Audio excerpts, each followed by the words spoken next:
Mm. Hello, everybody. This is G-Faz Gremlins. I'm going to bring up a sensitive topic tonight. No easy way to put it, but this video is going to be kind of hard to watch. As old Sonya Massey, Chicago, Illinois, called the police for a Prowler. And the police show up, and I don't know why, but one of the officers ends up shooting her, and she passed away from the shooting. It was senseless. There's just officers arrested for first-degree murder, malfeasance in office. I don't know what the hell is wrong with him. Just, there's no making it right. He was wrong. That woman shouldn't have been shot. Not my opinion. Absolutely should not have been shot. I support law enforcement. Always have and always will. But I believe in right and wrong. And this year was 100% wrong. That officer needs to be in prison. I'm going to say that. From what I saw, he was absolutely wrong in this for shooting this woman. I just think I'm speechless over it. I'm fixing to start the video up. It's a little bit hard to watch. I'm gonna put an advisory on it there. If you get upset easy, find something else to watch. Don't let kids watch this. Like I said, if you get upset easy, I wouldn't watch this if I was you. I had trouble watching it. Copyright disclaimer under Section 107 of the Copyright Act 1976. Allowance is made for fair use for purposes such as criticism, comment, news reporting, scholarship, and research. Fair use is a use permitted by copyright statute that might otherwise be infringing. Nonprofit, educational, or personal use tips the balance in favor of fair use. We're going to start it up. Last warning on this. Get shocked easy. This isn't a thing for you to watch. Just going to step aside, let the video play. There's no easy answers on this one, but it's a damn shame. I don't know where my ID is. You using that stack right there, maybe? 1 second. Check on her. I need this. No, we don't need a fire while we're here. All right. Let me see.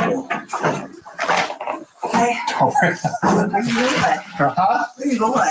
Away from your hot steaming water. Away from my hot steaming water? Yeah. Oh, I would rebuke you in the name of Jesus. I rebuke you in the name of You better not. That's where I got. I'll shoot you right in the face. Okay, I'm sorry. Drop the pot. Drop the 14 shots fired. Shots fired. Shots fired. Drop the pot.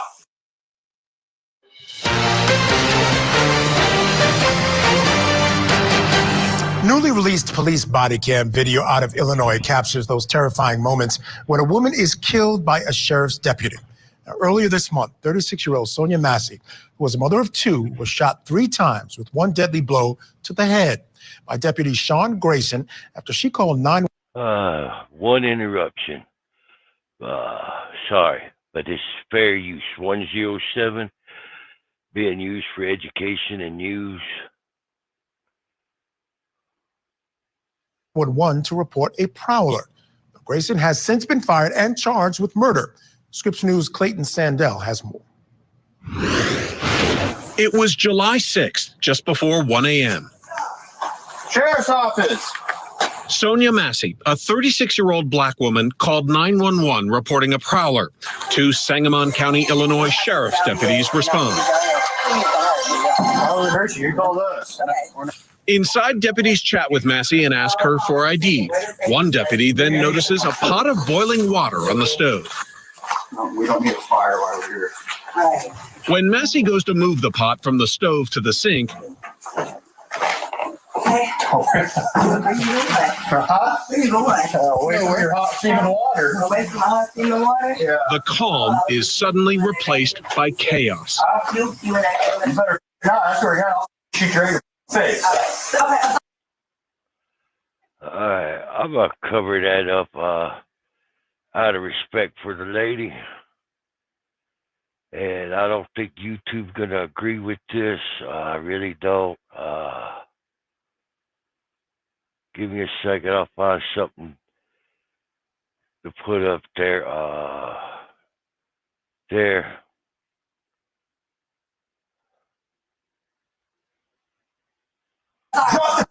Seconds later, as Massey ducks, Deputy Sean Grayson opens fire.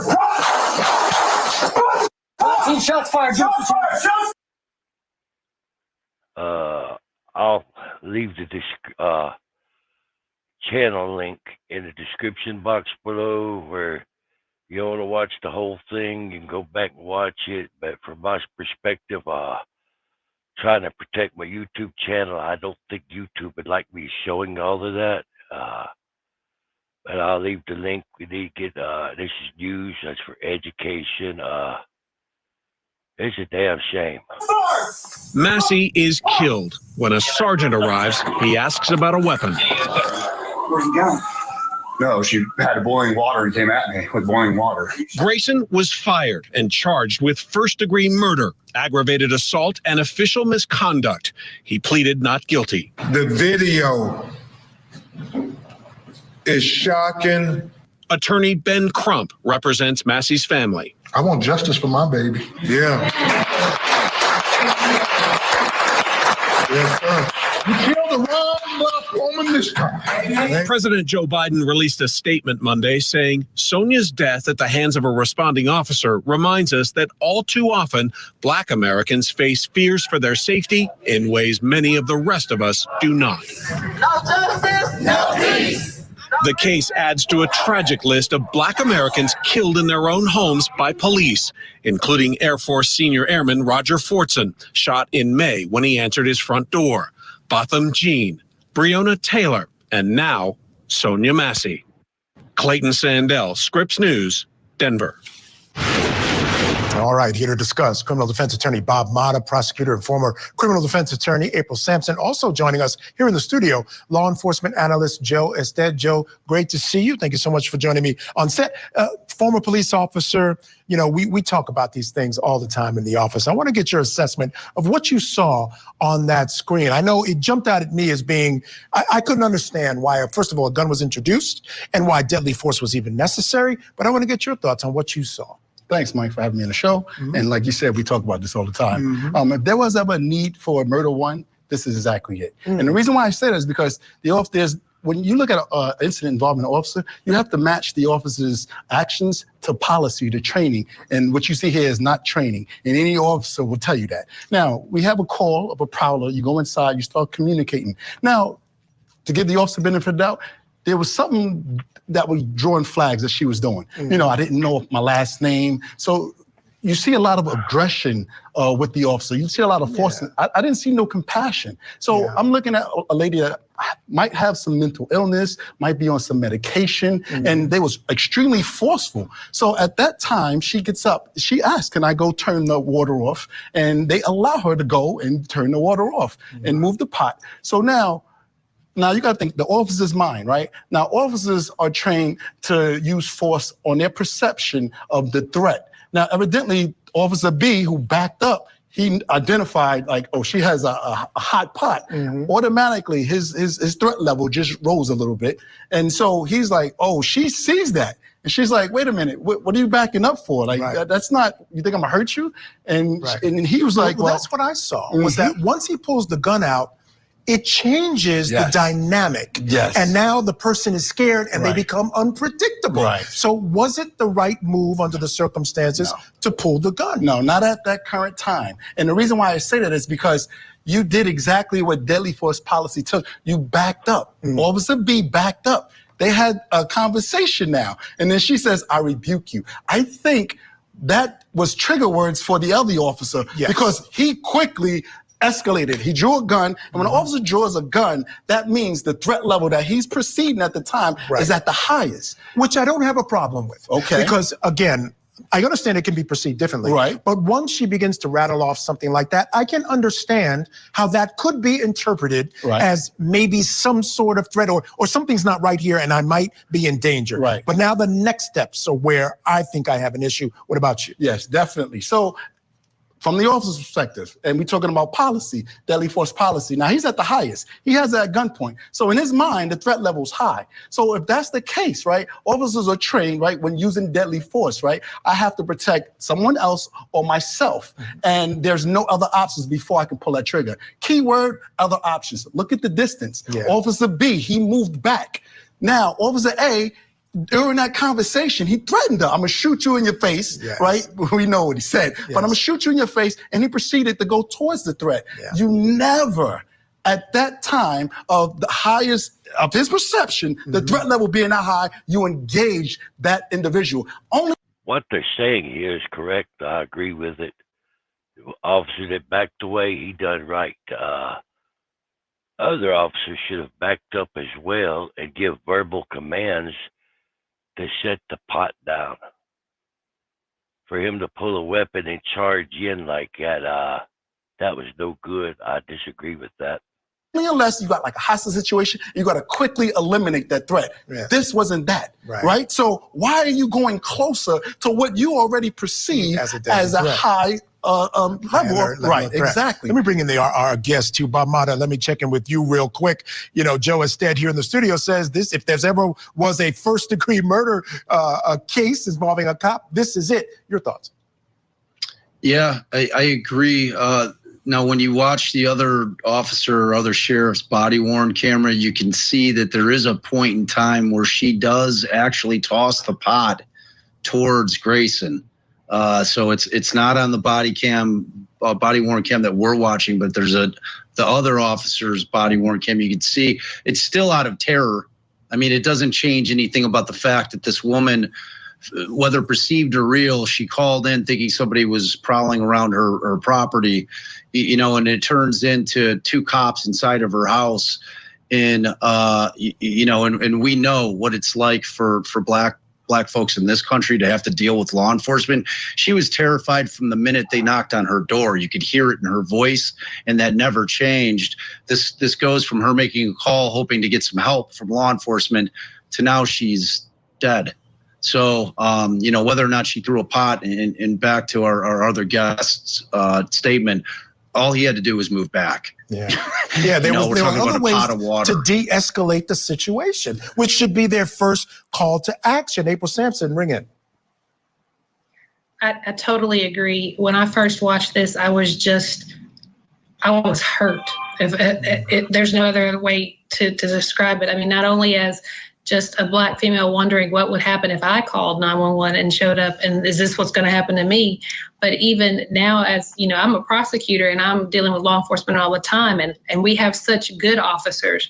To have someone not follow protocol, not do what he's supposed to, as you said, all he had to do is back up. If she's such a threat, you're by the door.